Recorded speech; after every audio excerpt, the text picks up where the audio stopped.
If you were a murder detective, one of the things you want to establish is when was the victim last seen alive? And the Ninth Legion was last seen alive in the north of England, 108 AD, last recorded mention. So the Ninth Legion had been based in York, and there's evidence that it was moved to Carlisle at some point just before Emperor Hadrian came to power.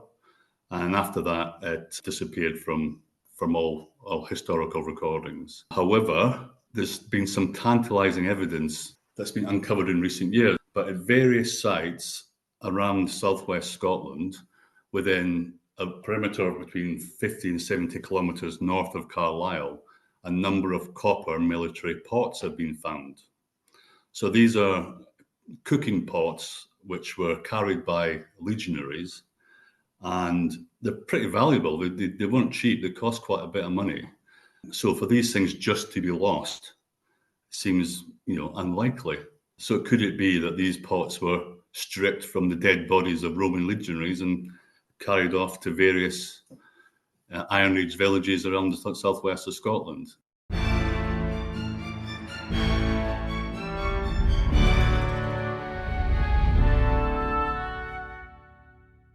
Hello. In around 108 AD, the Legio IX Hispania, or the Ninth Legion, a unit of just over 5,000 men, was last recorded at York in Britannia, possibly heading north towards Caledonia, modern-day Scotland. What happened next, no one knows for sure, and the Ninth disappeared from historical record. The loss would have been a stunning humiliation for Rome, but what would be the response of Hadrian, the emperor who took power a few years later in 117 AD? Within a few years, a new wall dividing Britannia from the wild Novanti and Selgovi tribes would be constructed, a wall that still stands today and is named after the emperor under which it was built. Joining the pod today is author Alistair Tosh as we discuss Hadrian's Wall in this bonus episode. Coming up on Saturday, Sarah Griswood and Miranda Malins join to discuss women and history, herstory if you will, so please do join for that. But until then, it's Alistair Tosh and me talking Hadrian's Wall.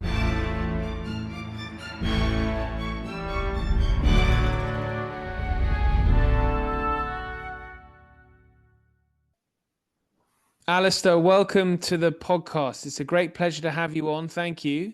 Absolute pleasure to be here, Ollie. Well, this is fantastic because we're going to talk about, so listeners, this is a subject I actually don't have as much Roman history on as I probably should. I think the last person I had on discussing Roman history was Tom Holland. It might have been Fiona Forsyth. Oh, Fiona Forsyth, yeah. Yes, she was talking about Ovid. Yes. But before that was Tom Holland doing the history. So you've got big shoes to fill there, Alistair. No pressure. Very big shoes to fill. Alistair is the author of the Edge of Empire trilogy. And the first of which is called Siege, then it's Hunt, and then Warrior. Correct. So, but what we're talking about today is the subject of certainly Siege. Correct me if I'm wrong, because you move around Europe, don't you?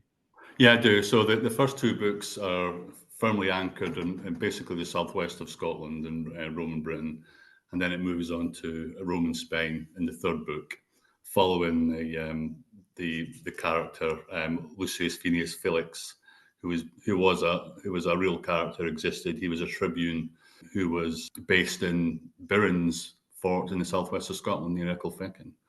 Although he existed, the character that I've read is completely fictional. Right. But it's anchored in real history. So listeners may have detected an accent on Alistair's behalf. So that betrays that you are indeed Scottish. Correct. And so that is probably why you're interested in, and so this is Hadrian's Wall we're going to be talking about, both when there was a wall there and when there wasn't. But presumably that is why you are interested in this period of history, because it really does early Scottish history, really. It really is. I was born in Dumfries, which is the southwest of Scotland. So you're basically sort of 30 miles north of Carlisle. You were just over the Solway Firth. And Dumfriesshire and Cumbria is absolutely riddled with Roman and Iron Age history.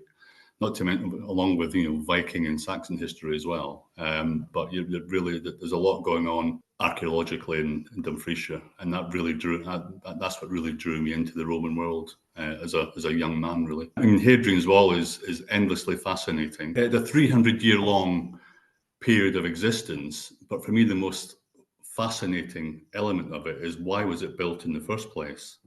Yes, that is the most interesting part, because what I'd like to ask you first really is because, okay, so for the listeners' benefit, Hadrian's Wall is built around 122 AD, obviously during the reign of Hadrian. But does that mean, so we had the invasion of Britain under the Emperor Claudius? Correct. Yeah, so this is a long time. This is 80 years after that, when Hadrian's Wall was built. So does that mean the Roman army how far did they get before the wall was built? And were they dealing with, and it's the Picts we're really talking about, isn't it? The Picts came later. Right. Yeah, Thanks for yeah, picking me up yeah. there. So, yeah, so tell us about, okay, let's talk, what was Scotland like before the Romans arrived? It was an Iron Age society split into dozens of different tribal units. I mean, probably not a heck of a lot different from the sort of Jacobean times, really. We had got lots of Scottish clans all over the place, all warring with each other, and it's been a fairly violent place for centuries, and it's only really in the last probably 300-400 years where things have really settled down. Particularly talking about the Highlands here, and obviously what you can bear in mind is, as a historical fiction writer, I feel less constrained with what I might want to say historically, where a historian might feel he has to be a bit more careful with his wording. Indeed. And so these tribes that you talk about were, I guess, as we get further south to what we'll use the modern day border of between Scotland and England today, which is roughly between Carlisle and Berwick on Tweed. As you get closer to that border, which didn't exist then, of course, No. do you get less, I'm trying to think of the best way to word it, less wild tribes? Well, because they're more interacting with other Celtic tribes that are also. Yeah, it was much like in the south. When after Caesar initially invaded in 40 BC, roughly around that time. After that point, a lot of the southern tribes of Britannia became, if not Romanized, certainly very friendly with Rome. And then by the time Rome has advanced through what we now think of as modern England, Rome has essentially established a border, if you like, which basically straddles the modern line of Hadrian's Wall. It was called the Stane Gate. So that there was a series of fortresses along what would become Hadrian's Wall, which demarked a militarized zone. And some of the tribes above that were more friendly to Rome than the ones further north. What was the interaction with the Romans then up until the reign of Hadrian? It varied. So some of the tribes on the eastern coast of southeast Scotland were more friendly towards the Romans, but you had the likes of the Novanti and what is now Galloway were very anti the Romans. There was continual warring at that side of modern day Scotland, and it's possibly that sort of warfare that ultimately led to the wall being built. And it's hard to, for my mind, to separate the likely conflict that led up to the building of Hadrian's Wall with the enigmatic Ninth Legion, which is made famous by Rosemary Sutcliffe in her Eagle of the Ninth book. There's a number of historians have said that the Ninth Legion surely couldn't have been destroyed in northern Scotland, and that the northern Scottish tribes couldn't have destroyed the Legion, so it must have been moved eastward and destroyed in one of the Jewish wars. But there's no evidence of that. All the evidence, firm evidence, is that something happened to the Ninth Legion in the north of Britain. When you say the north of Britain, how far north are we talking? If you were a murder detective, yeah, one of the things you want to establish is when was the victim last seen alive? And the Ninth Legion was last seen alive in the north of England. 108 AD was its last recorded mention. So the Ninth Legion had been based in York, and there's military tile evidence that it was moved to Carlisle at some point just before Emperor Hadrian's came to power. And after that, it disappeared from all historical recordings. However, there's been some tantalizing evidence that's been uncovered in recent years. So nothing that mentions the Ninth Legion, but at various sites around southwest Scotland, within a perimeter of between 50 and 70 kilometres north of Carlisle, a number of copper military pots have been found. So these are cooking pots which were carried by legionaries, and they're pretty valuable. They weren't cheap. They cost quite a bit of money. So for these things just to be lost seems, unlikely. So could it be that these pots were stripped from the dead bodies of Roman legionaries and carried off to various Iron Age villages around the southwest of Scotland? I've heard that you mentioned by the likes of Dr. John Reed. It's a theory, but it just seems a pretty good theory. The Ninth Legion disappears, and then we're finding all this evidence of Roman pots, copper pots found all over the place in the southwest of Scotland. Are those finds, when you say southwest of Scotland, are we talking, Stranraer or? No, it's sort of more, it seems to be if you're sort of heading northeastward, northwestward line, almost like if you're going from Carlisle to Edinburgh, there's a band. If you start 50 kilometres out from north of Carlisle, and it seems to end about 70 kilometres north at various Iron Age sites. Okay, so it's not as though the Ninth got so far up into the Highlands or anything like that. Well, this is just theorising, but it just seems the most plausible thing. The Ninth disappears from the historical record at some point in the early 2nd century. And then Hadrian comes along and builds his wall. It just seems the two seem to be, in my mind, as a historical fiction writer and somebody who reads a lot of historical books, it just seems the most likely thing to have happened. It's tantalizing, really, because presumably, what is the reason for them to be sent that far north? Is it an order to the sort of centurion pacify the region, and then it's effectively Rome?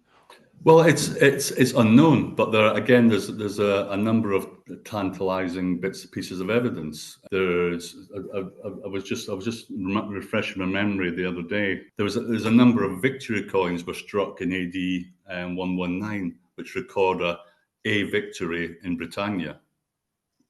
Where it was, no one really knows, but it must have been in the north. And then there's in the Augustan histories, it mentioned Emperor Hadrian's time that the Britons could not be held under Roman control. There's a single half a sentence. And then there's another one years later, Cornelius Fronto, who was a confidant of Marcus Aurelius, writes a letter to the emperor saying, mentions in the reign of your grandfather Hadrian, what great numbers of soldiers were slain by the Jews and what great numbers were slain by the Britons. There's a lot of, I wouldn't call it circumstantial, but certainly there's certainly a body of evidence that points towards something happening in the early part of Hadrian's reign or just before. It seems like the tribes are making a nuisance of themselves in what is now southern Scotland.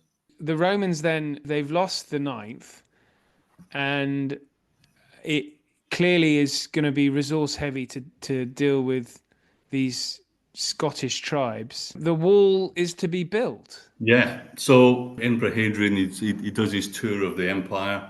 It's not just in Britannia that they're building significant border limitations. And along the Rhine and the Danube, they're building fortresses and defences. Obviously, in Germania, you've got the Rhine and you've got the Danube, so that's significant barriers in their own right. But in Britain, they didn't have that. So instead, they build a wall, and it's a massive structure for the day. It's the biggest stone-built structure ever built in the Roman Empire. They build hundreds of turrets, dozens of mile castles, there's 16 fortresses. And obviously, we don't know for certain, but based on the size of its base, it was probably 3.5 to 4.5 meters high. It probably had Right. crenelled. So I'm just going to stop you there because that Yeah, is sure. what's really interesting to me is this Yeah, the size. Because of course, as a schoolboy, you read of Hadrian's Wall, and you immediately compare it to the Great Wall of China. And yeah, I think when you look at the remains, you're like, oh. But yes, as you say, 3.5 to 4 meters high yeah. that's a serious wall. It really is. This is the largest stone structure in the The Roman Empire. largest stone structure ever built, for the whole period of the Roman Empire, including all the way through to the Eastern Empire to its eventual end in the 16th century. It's absolutely massive. And that rather leads one to think that maybe, that's a powerful reason to build such a wall is because they've lost a legion like the So, ninth. well, I mean, it's hard to ignore, and it's a massive structure. And there's been theories that it was just a vanity project of Hadrian's. It's enormous and cost an absolute arm and a leg to build. 3 legions were involved in building it. I've heard it mentioned that it might be basically it's a customs thing, it's to stop the trade going north and coming south. The Romans want to tax it, but there's no evidence of significant trade into the north. That seems Um, rather a counterproductive way to make money is to build yeah, a structure that's so expensive. well, exactly. But also, don't forget there was the Stain Gate was already there, so you still had a series of forts along the same line that could have fulfilled the same function if it was just a customs thing. And also, it could be something like a Trumpian wall, to stop the tribes migrating south. But once again, surely a bunch of forts with Roman soldiers in there could stop that. All of those seem so improbable to build such a significant structure at such a significant cost by so many soldiers. And not only that, I think one of the significant things is the first few years of the western side of the wall were built in turf. So turf and with a wooden palisade. And one of the theories is that the Emperor Hadrian ordered that the wall be finished as quickly as possible because the trouble was still going on. So instead of finishing it in the brick, they built it in turf and eventually replaced it over the next sort of 10 years in stone. They just wanted to get it up quickly because they needed to defend themselves. Right. And how much involvement did Hadrian have in the wall? I mean, it's taken his name, of course, but was this something? I mean, it's such a large structure, as you've mentioned. That implies that he would have kept an eye on progress. Yeah, it's difficult to know. There's no real written evidence of him being involved. I mean, he visited, and I'm sure as any emperor, he would have given his view. But what he actually said, who knows? And when do we first see the term Hadrian's Wall? At that time, I don't think it was ever called Hadrian's Wall. I think I'm right in saying there was some pots that were probably souvenirs from Hadrian's Wall that showed a crenellated Hadrian's Wall. And so, right, the wall is up 120. I get it takes many years to be built, so it begins in 122 It was AD. pretty quick. It was built pretty quick. I think it was built over 2 or 3 years. It didn't take very long. Ah, right, We okay. really got stuck in about it. Hello, Ollie here. Please forgive my interruption, but I wanted to let you know that at Aspects of History, we produce a digital magazine featuring articles, interviews, short stories, and book reviews of the best historical writing available. Authors featured including Ben Macintyre, Lucy Worsley, Andrew Roberts, and plenty more. An annual subscription is available for only $9.99. That's pounds or dollars. Yep, you heard that right. That's 6 issues for under £10 or dollars. Head over to aspectsofhistory.com to subscribe, where you can also gift subscriptions. Now back to the show. Okay, so wall is erected. That means that these Scottish tribes now are going to have trouble getting across it. But what happens in the 20-year period? Because 20 years later, we have a further wall built further north, the Antonine Wall in 142. Although I think that's not made of stone. That's made of earth. No. That was in some ways similar to the original western end of Hadrian's Wall. I think this probably was a bit of a vanity project. So Emperor Hadrian dies, and his ordains as his successor is Antoninus Pius. And Antoninus Pius was an administrator. He'd never been a soldier. He'd been a senator in charge of one province, but it was a peaceful one. It wasn't one that needed, there was no legions there, for example. So he was an administrator, so he had to prove his martial credentials. So he, instead of leading an army himself, he sent one Quintus Lollius Urbicus, who was a soldier. He'd fought in the Bar Kokhba war in Palestine. He was a pretty experienced soldier. He came to northern Britain and, under the auspices of Antoninus Pius, invaded what is modern-day Scotland once more. Unclear how far north he got, whether the original intention was to conquer the whole of modern-day Scotland. After, I think, more or less 3 years of war, they settled on ending the empire at the Clyde Forth Isthmus and built a wall of turf. But it was a significant barrier. They had dozens of forts, massive ditch to the fore, lots of anti-personnel traps. But significantly, even after 20 years, there was never any civilian settlements. There was never any villas built south of the wall. It was only ever a military installation. And it must have been hellish up there because, apart from small civilian settlements around individual forts, no civilians went north. It was just too dangerous, clearly. Fascinating. So that means, does that therefore mean, and so just for the listeners' benefit, that's roughly between, is it modern day Glasgow and Falkirk or Edinburgh? No, so not that far north. So it's from Old Kilpatrick, right at the mouth of the Clyde, all the way through to Caradon, which is on the Firth of Forth. It's still a significant monument in its own right. If you ever visit some of the sites there, in places the ditch is, you can go down to the ditch and it's still way above you. It's 3 or 4 meters above your head. It was a massive installation, but really, after 19, 20 years, the Romans withdrew because it was a complete waste of time being up there. So they weren't then spending their time of pacifying this zone that is created with, this band created by the two walls. Certainly, there were wall forts north of Hadrian's Wall. So during that period, they built Hadrian's Wall, and then they built a number of fortresses north of the wall. So like Burns near Ecclefechan in the southwest of Scotland, which was built to house a Millaria Equitata, which is a double-strength cohort, a specialist cohort that had cavalry in there as well, had a cavalry wing. And they were only ever put in place for specialist roles like subjugating a local area. And given that Burns is basically in a place where we think 3 tribes met, so the Navanti, the Selgovae, and the Brigantes, the elements of the Brigantes, whose land had been split by Hadrian's Wall. So that fortress stayed in place even when the Antonine Wall had been built. So clearly there was still trouble going on between the two walls. Clearly Hadrian's Wall wouldn't have had the same number of troops on it, but whether it was completely abandoned during that period, I think it's doubtful. Because why would they have built the Vallum south of Hadrian's Wall if they didn't expect trouble from the Brigantes in the south? And so whether the Brigantes had been pacified fully by then is probably doubtful after only a few years. There was a lot going on, it seems.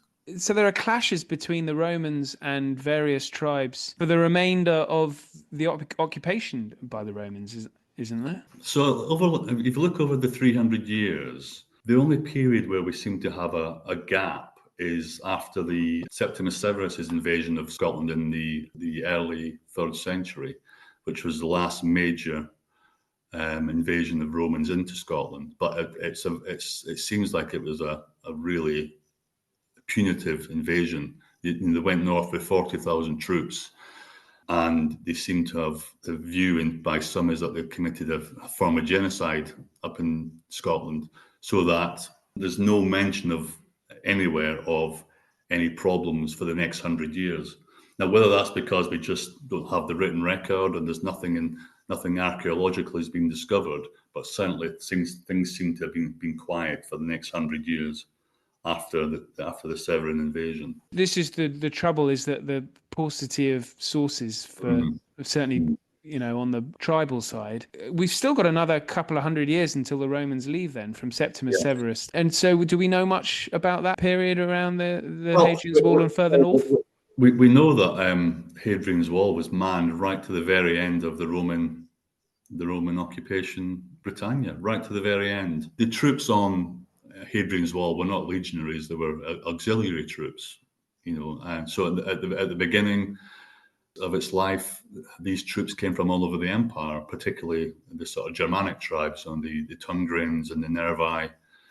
A lot of troops from Spain, from Croatia, from Hungary, modern-day Hungary, Austria. There's records of Syrians being there.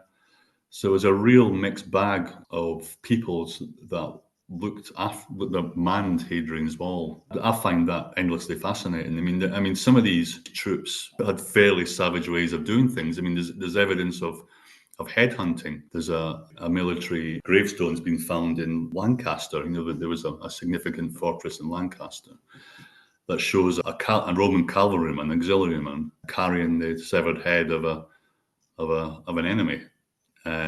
So you can almost imagine some of these forts along Hadrian's Wall with their barrack blocks with enemy heads hanging outside of them. That's just my imagination running wild. But it's I just think they're, for me, more fascinating than the sort of legionaries who were probably better trained, better paid, and we all know from various films on TV. But I think the auxiliaries are much more fascinating. We're on the northwest farthest reaches of the Roman Empire is the limit. And so, I think the auxiliaries, I guess, interacting with tribes and fighting probably frequent clashes, even, down to small numbers. As you say, they're there till to the very end of the Roman presence in Britain. That clearly means that the auxiliaries are stationed there or placed there. I mean, there's a real military need for them to be there. Yeah, I mean, there really is. And even when sort of end of the 2nd and the 3rd centuries are basically the Romans are at war with themselves. The emperor gets killed and there's a war between 3 or 4 other guys who want to be made emperor. And this carries on for decades. So the empire becomes close to being bankrupt. And troops are withdrawn from Britain to fight, for these would-be emperors. But never do they abandon the wall, Hadrian's Wall. There's always troops in Hadrian's Wall. And this may in part be to the fact that although the troops were auxiliary and they originally came from different parts of the Roman Empire, over time, it seems fairly clear that these became family businesses. Sons would follow fathers and grandfathers into the family business, into the cohort. They were local people, so there was self-interest there. So obviously they're getting paid to guard the wall, but obviously they can feed their families as well. So then when you come to the end of the empire, in the last few years, they're still guarding the wall because it's in their interest to guard the wall. And then when the empire comes to an end, there's evidence that the former commanders of these cohorts become, I guess tribal leader might be too strong a word, but certainly they're warlords. They become warlords, and their auxiliary troops are their warriors. And I think there's quite a long period where that's still the case. All right. So if you're a Spanish soldier and you get the glamour posting of Hadrian's Wall, you're not going to want to return from whence you came. You would remain where you were posted. Yeah, so there's evidence. So I think that, like the Tungrians in particular, some of their cohorts, their regiments, continued to recruit from where they came from. So Belgica, modern day Belgium. But even though, like the first Hispania, for example, which originated from northern Spain, over time, it looks like they almost certainly stopped recruiting from northern Spain because it's a long way to go. And they just recruited locally, but they kept their name. So even like Chester's, for example, Chester's Roman fort on the wall, very similar to the Spanish tribal name. but there's no evidence that they kept recruiting from that tribe, because 200-300 years had passed since they Yeah, were it's an inefficient way of doing it. yeah Yeah. yeah. Okay, so fascinating. Right. What becomes of the wall then? Presumably it's not maintained and it gradually crumbles.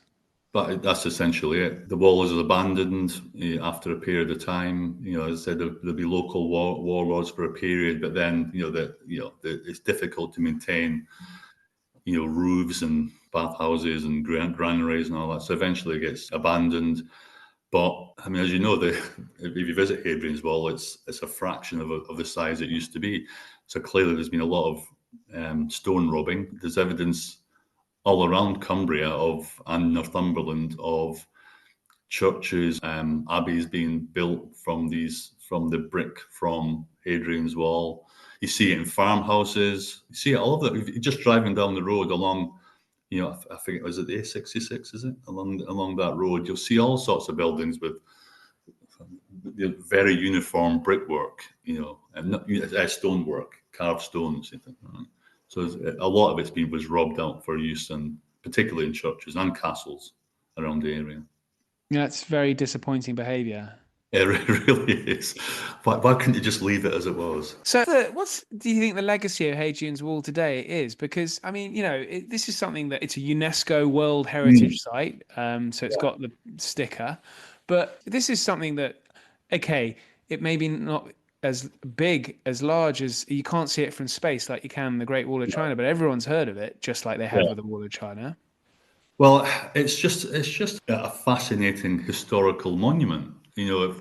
Really worth visiting, because I mean, almost all of the major fortresses along the wall have their own museums. Probably the preeminent one is Vindolanda. They have a fantastic. I mean, there's archaeology work that's been going on there for 50 odd years, and the museum is fantastic. But even so, Hadrian's Wall ended at Bo'ness on Solway. But the sort of military defences continued on the way down the western coast of Cumbria. So there's a number of fortresses and towers, watchtowers all the way along the coast.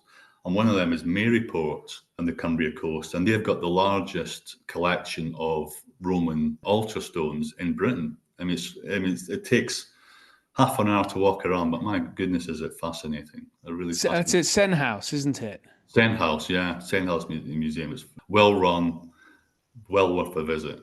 And that's just one of the smaller museums. If you go to Tully House in Carlisle, they've got a fantastic museum there. And now they have the Hadrian's Wall Path, where you can walk from one end of the wall in the west to the east. I know plenty of people who have done it, for charity and whatnot. But you can even just walk bits of it.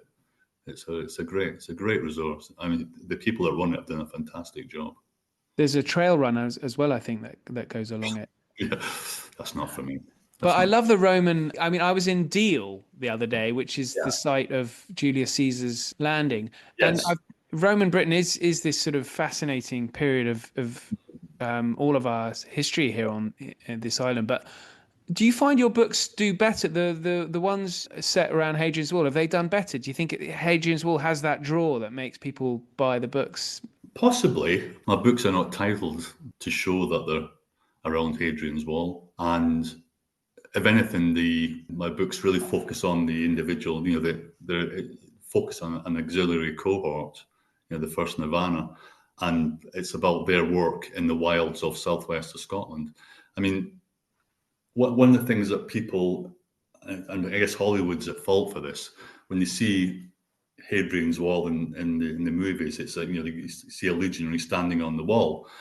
And that's not really what, I mean, obviously you had that. You had the auxiliary standing on the wall, but it was the cavalry that had the biggest impact in defending the wall. There was a number of forts that were almost exclusively just cavalry, like Chester's is one, for example, where the cavalry units roamed across the countryside. So not just acting as, scouts or whatever, but actually, if you can imagine the guards in London, you see that, or imagine the military police outside a football stadium just for the match starts. It's really impressive, isn't it? So you can imagine what these Roman cavalrymen must have looked like to an Iron Age society. It must have scared them to bits.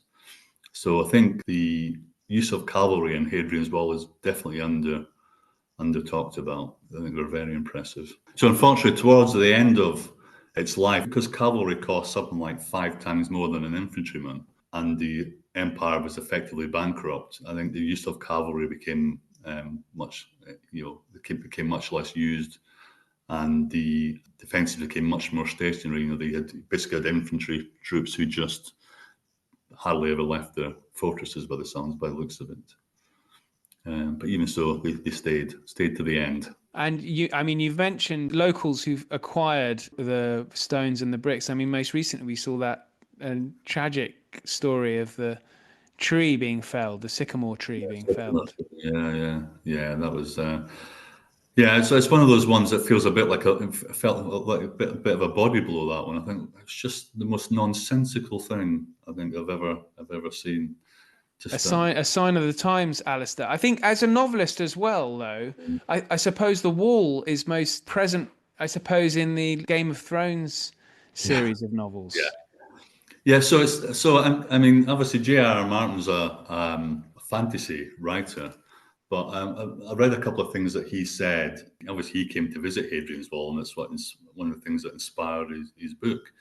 And he took this sort of similar view to me. He just couldn't understand how they could think the Hadrian's Wall was just a customs post, because it was absolutely massive. So he was quite disparaging of those views as well. But that's novelists. We can write and think what we like, whereas your historians have to be a bit more guarded, a bit more careful, and back things up with strong evidence before they write anything down. I think anyone who's seen a Glasgow Rangers Glasgow Celtic match would see why the wall was built. Yeah, absolutely. Well, I was my home team is Queen of the South, so they're a lot less fearsome. Oh, well, that's the brilliant Billy Connolly joke, isn't it? He always thought that Queen of the South was called Queen of the South nil. Yeah, I remember that one too. Yeah, which is why I played rugby rather than football. Ah, good stuff. Well, this has been fantastic, Alistair. Thank you very much. Put links in the show notes for listeners if they want to delve more into Alistair's stories, the first two of which are set around the Hadrian's Wall and those violent tribes that the poor old auxiliaries have to deal with. Absolute pleasure. Thanks, Ollie. Thank you for listening. Don't forget to listen to Saturday's pod with Miranda Malins and Sarah Gristwood as we describe herstory. See what we did there. But in the meantime, thank you and good night.